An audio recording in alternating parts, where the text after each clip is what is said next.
Once again, welcome back to my YouTube channel NK Junction Edu 24/7 में एक बार कुछ दिनों के बाद पुनः आपके लिए लेकर आया हूँ क्लास 11th का वीडियो, जो कि चैप्टर 4th बी का यानी सेकेंड यूनिट का 4th चैप्टर है, समतल में गति, motion in A plane.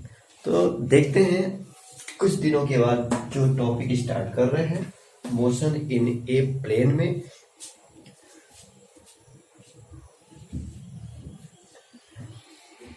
Motion in plane ये मेन टॉपिक रहेगा, समतल में गति।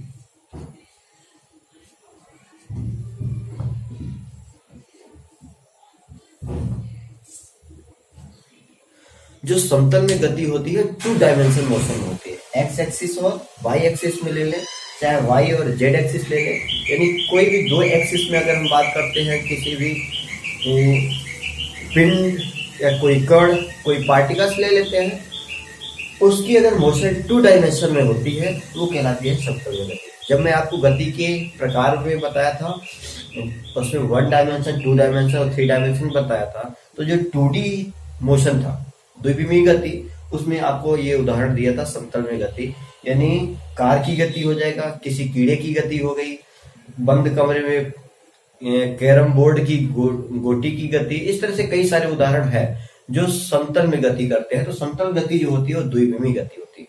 तो समतल में गति का एक बहुत ही इंपॉर्टेंट टॉपिक आज लेके चल रहे हैं, आपको बताएंगे प्रक्षेप्य गति। प्रक्षेप्य गति लगातार हर बार पूछा जाने वाला प्रश्न होता है। इसकी 2 कंडीशन होती है और उसमें कई सारे सूत्र जो है तो निकालते हैं, तो उनमें से कोई न कोई एक सूत्र के बारे में, 2 सूत्र के बारे में जो है तो पूछा जाता है। प्रक्षेप्य गति क्या कहलाता है? प्रोजेक्टाइल मोशन, इंग्लिश में इसको बोलते हैं प्रोजेक्टाइल मोशन।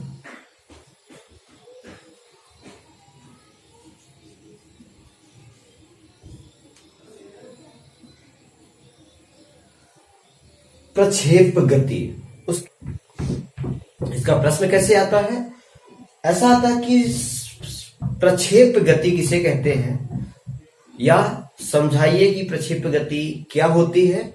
इसके लिए सिद्ध कीजिए कि प्रक्षेप का पथ परवलयाकार होता है।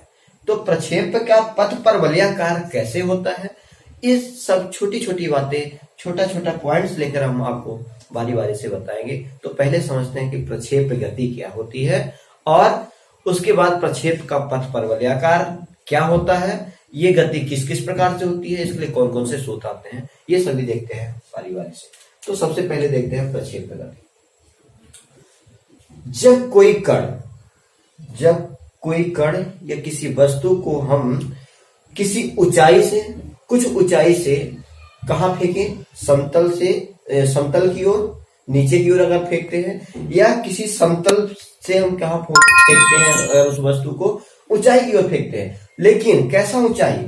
एकदम स्ट्रेट, यानी ऊर्ध्वाधर ऊंचाई को छोड़कर हम किसी दूसरे एंगल में फेंकते हैं। ऊंचाई की ओर तो फेंक रहे हैं, लेकिन या तो कोण बनाते हुए इस एंगल में, इस एंगल में, तो एकदम स्ट्रेट ऊंचाई, ऊर्ध्वाधर ऊंचाई की ओर ना फेंक कर इससे किसी भी कोण, कोई भी कोण बनाते हुए ऊपर की ओर फेंका जाए। ठीक है, यानी ये वाला लाइन अगर मिटा दिया जाए तो ये मान लेते हैं कि समतल है। इस समतल से हम किसी भी वस्तु, कण को ऊपर की ओर फेंकते हैं, तो वो है पत्थर या कण कुछ इस तरह से गति करता हुआ पृथ्वी के किसी दूसरे बिंदु पर जा गिरता है, तो इस गति को ही क्या कहते हैं? प्रक्षेप गति कहते हैं। फिर से समझिएगा, किसी कण को या किसी वस्तु को समतल से ऊर्ध्वाधर ऊंचाई, एकदम ऊर्ध्वाधर ऊंचाई को छोड़कर किसी अन्य दिशा में, तिर्यक दिशा कह सकते हैं, तो तिर्यक दिशा में जब फेंका जाता है तो वह वस्तु या कण इस तरह से गति करता हुआ पृथ्वी के किसी दूसरे बिंदु में जा गिरता है, तो इस गति को क्या कहते हैं? प्रक्षेप गति कहते हैं। ठीक है, अब इस कण द्वारा जो ये पथ तय करता है, इसी पथ को, ये जो गति किया है, तो ये कण जो पथ तय किया गया है इसी को बोलते हैं प्रक्षेप पथ। ठीक है, तो पहला समझ में आ गया होगा कि कोई भी वस्तु जब इस तरह से गति करती हुई दूसरे बिंदु पर पहुंचती है तो उसको बोलते हैं प्रक्षेप गति। तो प्रक्षेप गति में जो ये वक्र प्राप्त हो रहा है, ये वक्राकार एक वलय बन रही है, ये कह सकते हैं ऐसा वलय बन रही है, इसी को बोलते हैं परवलयकार।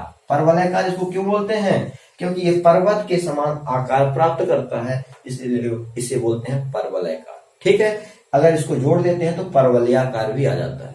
तो प्रश्न ऐसा रहता है कि प्रक्षेप गति किसे कहते हैं? सिद्ध कीजिए कि प्रक्षेप का पथ, ये प्रक्षेप जो कण होता है या जिस वस्तु को हम फेंक रहे हैं वही प्रक्षेप कहलाता है। ठीक है, वही वस्तु क्या कहलाती है? प्रक्षेप। तो प्रक्षेप द्वारा तय किया गया पथ क्या होता है?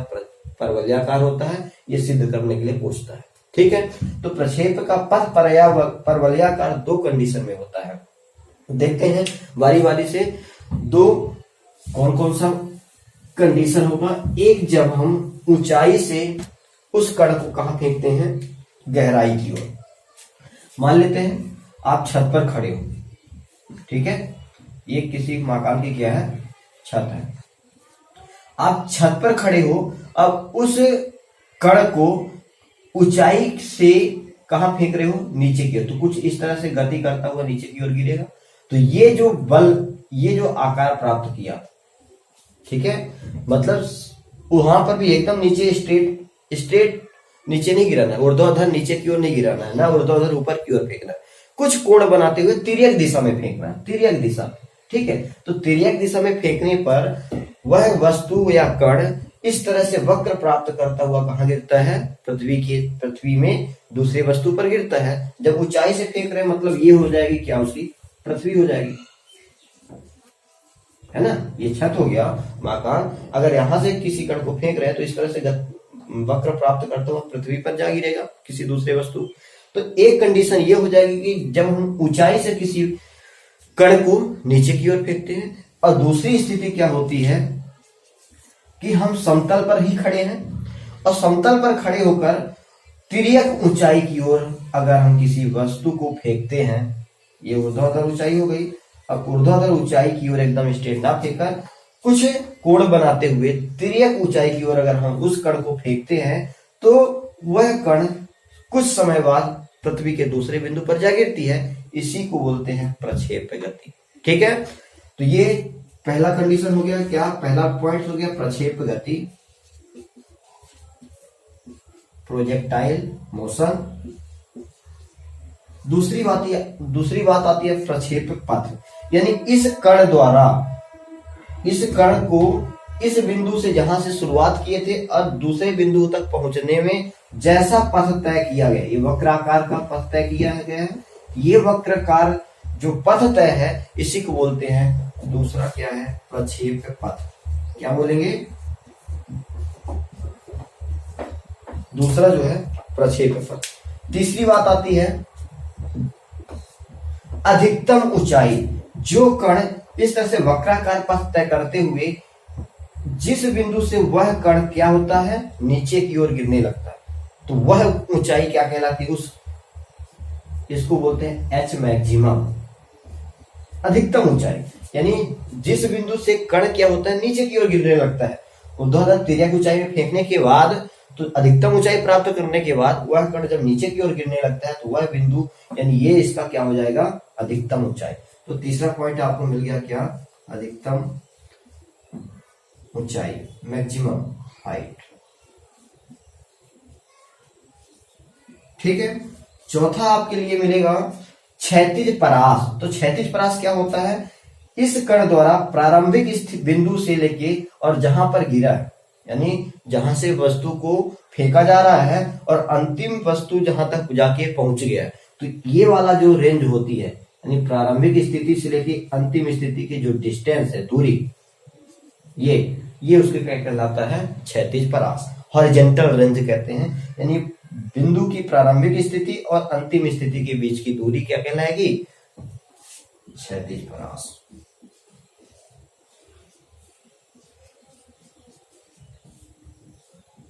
ठीक है, इसके बाद एक और पॉइंट आता है अंतिम जो एक और पॉइंट बचा था वो क्या है, उड्डयन काल। तो उड्डयन काल क्या होता है, किसी कण द्वारा पृथ्वी तल से जब उसको हम फेंकते हैं, कहा, तिर्यक दिशा में, तो जब तिर्यक दिशा में फेंकते हैं तो इस कण को जब यहां से फेंका जाता है और दूसरे बिंदु तक पहुंचने में जो समय लगता है, यहां से यानी समतल से ऊपर जब तक नहीं पहुंचा, मतलब वो कण क्या है, हवा में है, उड़ रहा है, तो पहली बिंदु और दूसरी बिंदु के बीच में जो समय लगता है उसी को कहते हैं उड्डयन काल। उस कण का क्या बोलेंगे, उड्डयन काल। यानी प्रारंभिक स्थिति से अंतिम स्थिति तक पहुंचने में जो समय लगा उसे क्या कहेंगे, उड्डयन काल। इसे बोलते हैं टाइम ऑफ फ्लाइट। इसको किससे रिप्रेजेंट करेंगे, कैपिटल टी से। और इसके पहले क्या था, अधिकतम ऊंचाई। अधिकतम ऊंचाई बता दिया कि यहां से यहां तक की जो हाइट होती है वो क्या कहलाती है, एच मैक्सिमम।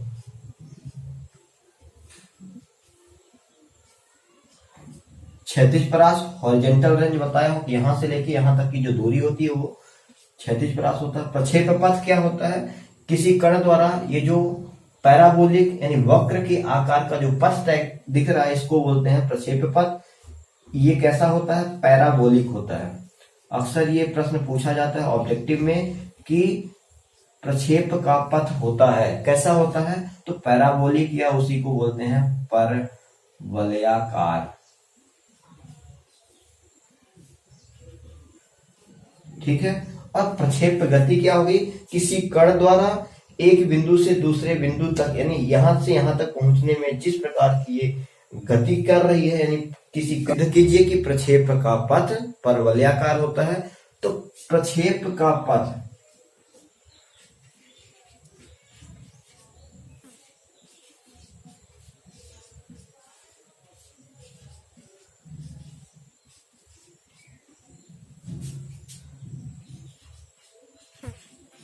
ये हमको सिद्ध करना है कि प्रक्षेप का पथ परवलयाकार होता है। तो ये दो कंडीशन में होता है। पहली कंडीशन ये ले लेते हैं कि ऊंचाई से, किसी ऊंचाई से प्रक्षेप को कहां फेंक रहे हैं, नीचे की ओर। उस स्थिति में जब किसी ऊंचाई से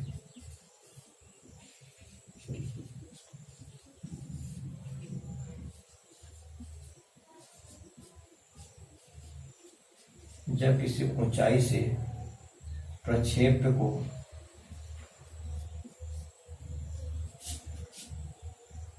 समतल की ओर फेंका जाए,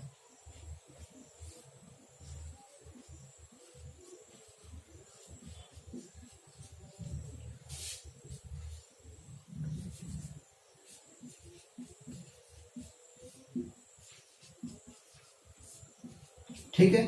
तो दो कंडीशन, पहली स्थिति मिल गई जब किसी ऊंचाई से प्रक्षेप को समतल की ओर फेंकते हैं तो उस समय जो है तो प्रक्षेप का पथ परवलयाकार होता है। तो उसके लिए सूत्र निकालना होगा प्रक्षेप पथ का समीकरण। और दूसरी स्थिति यह है कि जब पृथ्वी तल से क्षैतिज दिशा के साथ कोई कोण बनाते हुए प्रक्षेप को फेंका जाए, ठीक है।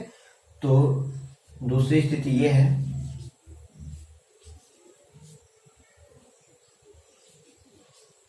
जब समतल से यानी किससे, पृथ्वी से तिर्यक ऊंचाई पर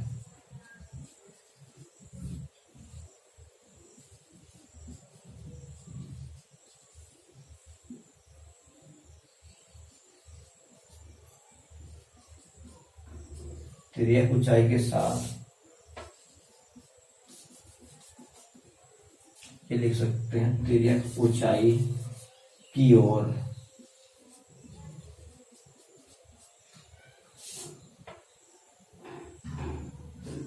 क्षैतिज के साथ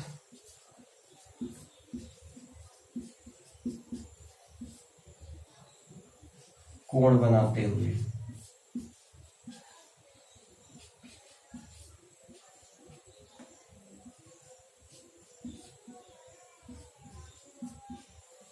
फेंका जाए, ठीक है। तो दो स्थिति हम प्रक्षेप का पथ का सूत्र निकालेंगे। एक पहली स्थिति जब किसी ऊंचाई से प्रक्षेप को समतल की ओर फेंकते हैं तब परवलयाकार प्राप्त होता है। दूसरी स्थिति जब समतल यानी पृथ्वी से तिर्यक ऊंचाई की ओर क्षैतिज के साथ कुछ कोण बनाते हुए, तो मतलब पहली स्थिति के लिए कुछ इस तरह से चित्र बनेगा, ये मान लेते हैं ऊंचाई पर है, ठीक है। अब इस ऊंचाई से कुछ इस तरह से उस पिंड को या कण को फेंकेंगे, तो ये नीचे की ओर फेंक रहे हैं, तो ये पहली स्थिति के लिए डायग्राम हो जाएगा।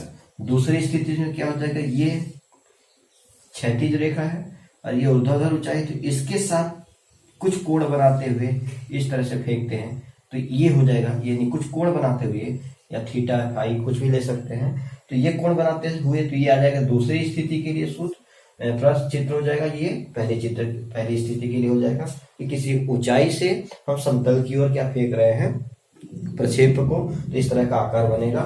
तो ये जो दोनों आकार बन रहा है ये कैसा है, पैराबोलिक है, परवलयाकार। इसी के लिए हम क्या निकालेंगे, प्रक्षेप पथ का समीकरण। तो देखते हैं दूसरी स्थिति के लिए पहले निकालते हैं, दूसरे के लिए फिर इसके बाद पहले के लिए निकालते हैं।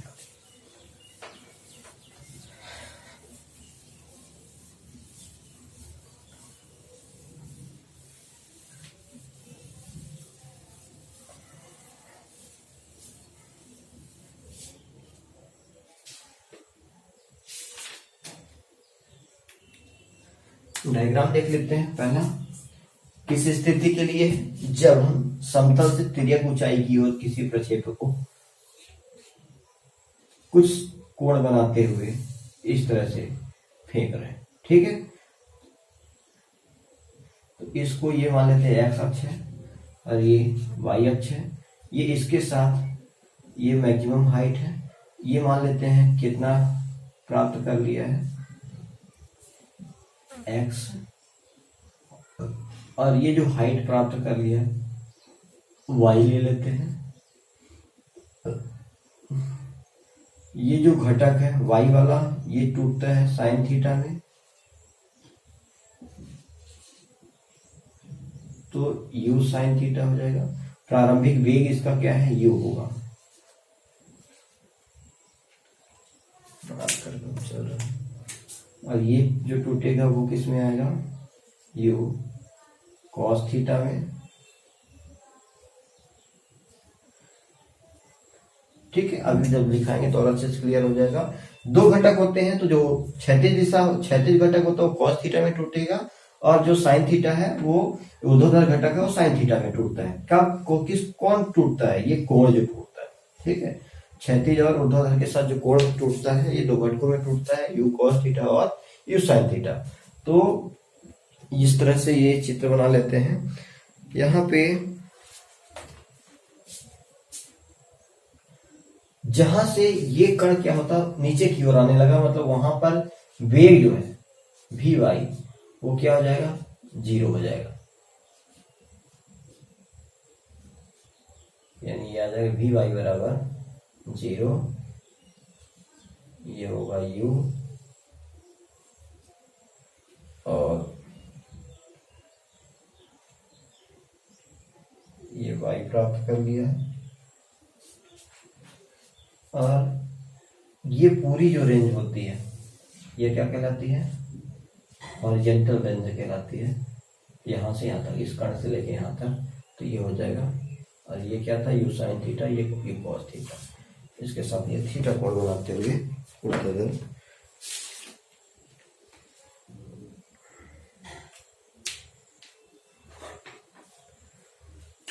तो प्रक्षेप पथ के लिए हम क्या निकालेंगे, सूत्र की गणना करेंगे।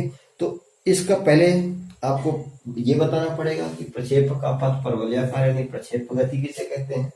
तो ये बोल सकते हैं, इसका सूत्र परिभाषा हो जाएगी कि जब किसी वस्तु को प्रारंभिक वेग से, यानी प्रारंभिक वेग क्या हो जाएगा, u, है ना, प्रारंभिक वेग u से फेंका जाता है कहाँ, तिर्यक ऊंचाई के साथ, तिर्यक ऊंचाई में क्षैतिज के साथ, ये क्षैतिज रेखा है, ये तिर्यक ऊंचाई होगी, तो तिर्यक ऊंचाई में क्षैतिज के साथ जिस कोण को यानी थीटा कोण बनाते हुए फेंका जाता है, तो यह कण कुछ समय पश्चात या कुछ विस्थापन तय करने के बाद कहाँ पहुंच जाता है, दूसरी स्थिति में। तो इसी को बोलते हैं प्रक्षेप गति, और यही प्रक्षेप की गति क्या होती है, परवलयाकार होती है, ठीक है।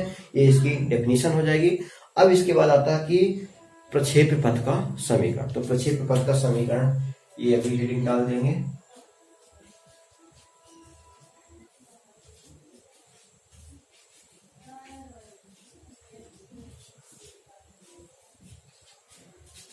प्रक्षेप्य पथ का समीकरण। तो जब प्रक्षेप्य पथ का समीकरण निकालेंगे तो उसके लिए यहां पर मूल बिंदु होगा।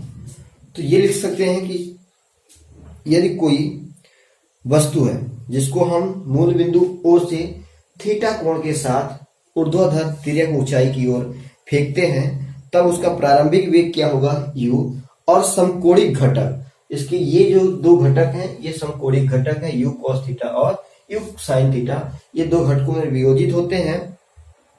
तो पहला जो है, पहला घटक क्या है, u cos थीटा है, u cos थीटा, इधर लिख सकते हैं क्षैतिज घटक, और दूसरा u sin थीटा,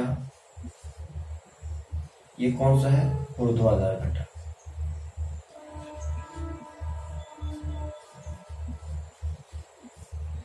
ठीक है, इस तरह से किसको, ये जो समकोणिक घटक यानी थीटा है, इस कोण को दो घटकों में वियोजित किया जाता है, u cos थीटा और u sin थीटा। तो ये क्षैतिज घटक u cos थीटा में टूटा और ये ऊर्ध्वाधर दिशा जो है तो u sin थीटा में टूटा। तो इसी के लिए जो है तो क्या निकाल देंगे, तो पहले जो है तो क्षैतिज दिशा में गति के लिए हम क्या निकालेंगे, सूत्र निकालेंगे, यानी क्षैतिज घटक के लिए निकालेंगे, एक बार फिर ऊर्ध्वाधर गति के लिए निकालेंगे या ऊर्ध्वाधर घटक के लिए। तो ये लिख सकते हैं पहले के लिए, पहला क्या ले लेते हैं, क्षैतिज घटक।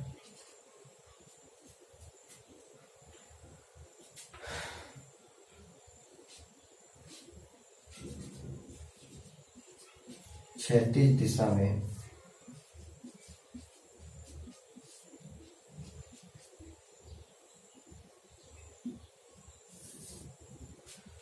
क्षैतिज दिशा में कण की गति क्या निकालेंगे, कण या पिंड की गति, बारी बारी से दोनों दिशा में निकालेंगे, एक बार ऊर्ध्वाधर दिशा में और एक बार क्षैतिज दिशा। तो पहले क्षैतिज दिशा के लिए क्या जाएगा, इसमें ये लिख सकते हैं कि कोई वस्तु यदि t समय में, स्मॉल t समय पर क्या होती है, अधिकतम ऊंचाई y प्राप्त कर लेती है, ठीक है, और ये कितना रेंज प्राप्त कर लेती है, मान लेते हैं x रेंज पर। तो क्षैतिज दिशा के लिए क्या हो जाएगी, इसका जो प्रारंभिक वेग है u, तो ux बराबर जो प्रारंभिक वेग यानी ux ले लेंगे, इसमें क्या लेंगे, क्षैतिज दिशा में यानी जो प्रारंभिक वेग है ux बराबर क्या मिल जाएगा, u cos थीटा, और त्वरण ax, अगर क्षैतिज घटक की बात करेंगे तो प्रारंभिक वेग x के साथ, त्वरण भी x के साथ, और जब ऊर्ध्वाधर घटक की बात करेंगे तो वहां uy आ जाएगा प्रारंभिक वेग, और त्वरण भी क्या आ जाएगा, ay आ जाएगा। तो अब क्षैतिज घटक यानी समानांतर, ये समानांतर दिशा के लिए कर रहे हैं, तो यहाँ पर वेग जो होगा वो क्या होगा, नियत होगा, यानी 0 होगा, यानी ax बराबर क्या होगा, 0 होगा, नियत होगा। तो ये दोनों मान कहां ले लेते हैं, गति के द्वितीय समीकरण से, गति के द्वितीय समीकरण से। ठीक है, जो दूरी है वो क्या होगी, x दूरी ले लेते हैं, यानी s बराबर, इसमें हम क्या लिखते हैं, गति का द्वितीय समीकरण s बराबर ut plus half at square, ये होता है गति का द्वितीय समीकरण। तो गति के द्वितीय समीकरण में जो s है वो मैं क्या बताया हूं कि इसमें मान लेते हैं कि x दूरी तय कर ली है, यानी s की जगह हम क्या ले लेते हैं, x ले लेते हैं, और ये किसके लिए है, x यानी क्षैतिज घटक के लिए, क्षैतिज दिशा के लिए। तो यहाँ पे इसका मान ux ले लें प्लस हाफ, त्वरण भी क्या हो जाएगा, ax के लिए आ जाएगा, और ये t स्क्वायर। अब इन दोनों का मान हम लिख चुके हैं, ux बराबर क्या होगा, u cos थीटा, और ax का मान क्या है, 0। तो x बराबर क्या मिल जाएगा हमें, u cos थीटा, ux का मान क्या है, u cos theta into t plus half, ax की वैल्यू पता है आपको 0 इंटू टी स्क्वायर। तो ये वाला पद 0 हो जाएगा क्योंकि त्वरण यहाँ पे 0 है, नियत है। तो इसका मान क्या मिल जाएगा, x बराबर u cos theta into T. यहां से t का मान अगर निकाल देंगे तो क्या मिल जाएगा, t बराबर x बटे u cos थीटा। ये t का मान आ गया। अब ये t का मान हम इसको समीकरण 1 दे देते हैं, ठीक है। अब जो है तो यही काम किसके लिए निकालेंगे हम, ऊर्ध्वाधर घटक के लिए, क्षैतिज दिशा के लिए निकाल लिया, वहां से t का मान मिल गया क्या है, x और u cos थीटा। अब इसी तरह किसके लिए निकालते हैं, क्षैतिज घटक का हो गया है। अब जो है तो ऊर्ध्वाधर दिशा।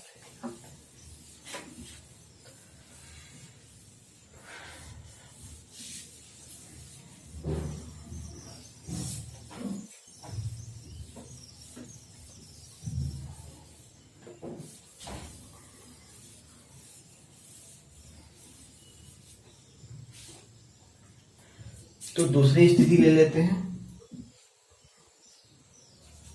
कौन सी, ऊर्ध्वाधर।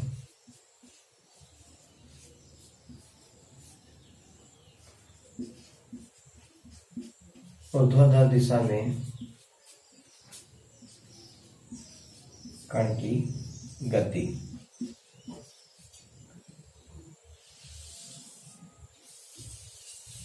ठीक है, ऊर्ध्वाधर दिशा में कण की गति के लिए निकालते हैं। तो इसके लिए जो है अब यू वाई ले लेंगे, प्रारंभिक वेग क्या आ जाएगा, यू साइन थीटा। ये इसके लिए क्या है, ये यू वाई यानी प्रारंभिक वेग वाई घटक का, ये यू वाई क्या बता रहा है, वाई घटक का है प्रारंभिक वेग यू साइन थीटा। और जो त्वरण है ए वाई, वो क्या होगा, ऊर्ध्वाधर ऊपर की ओर जा रहा है तो त्वरण कहाँ है, गुरुत्वीय त्वरण नीचे की ओर लगता है। तो ए वाई बराबर त्वरण तो लगेगा, कौन सा त्वरण, जी गुरुत्वीय त्वरण, लेकिन क्या कैसा लगेगा, ऋणात्मक लगेगा, नीचे की ओर लग रहा है। और जो पत्थर है या कण है वो कहाँ जा रहा है, ऊपर की ओर, तो त्वरण इसमें कैसा लगेगा, ऋणात्मक लगेगा। फिर से क्या लेते हैं, गति के द्वितीय समीकरण से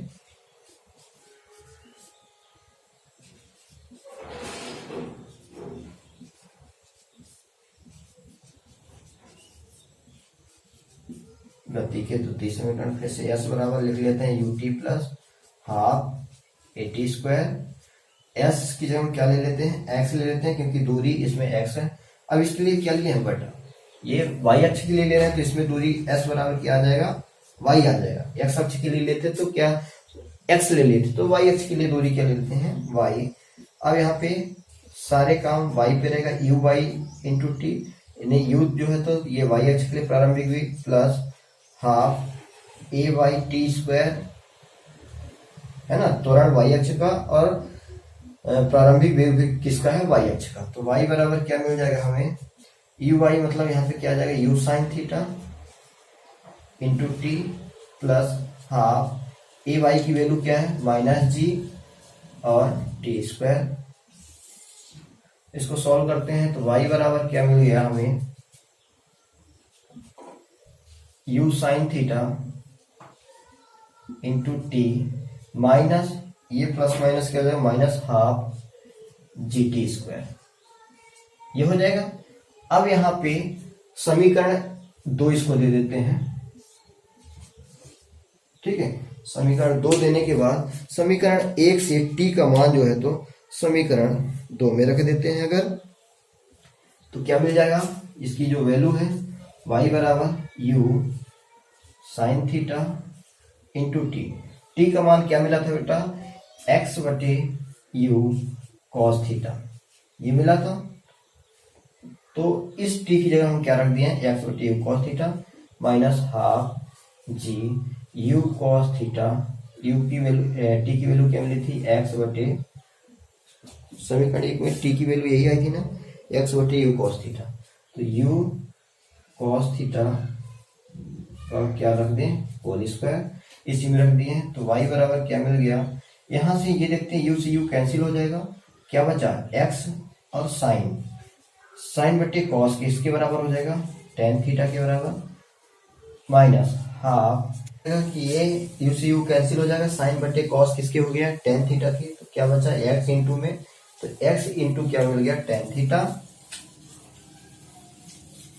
माइनस इसको देखेंगे x का 2 बार गुणा होगा तो एक्स स्क्वायर और u cos थीटा का भी 2 बार गुणा करते तो u square cos square theta.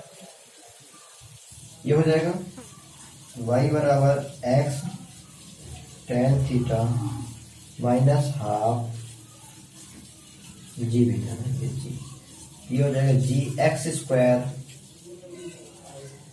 You square cos square theta.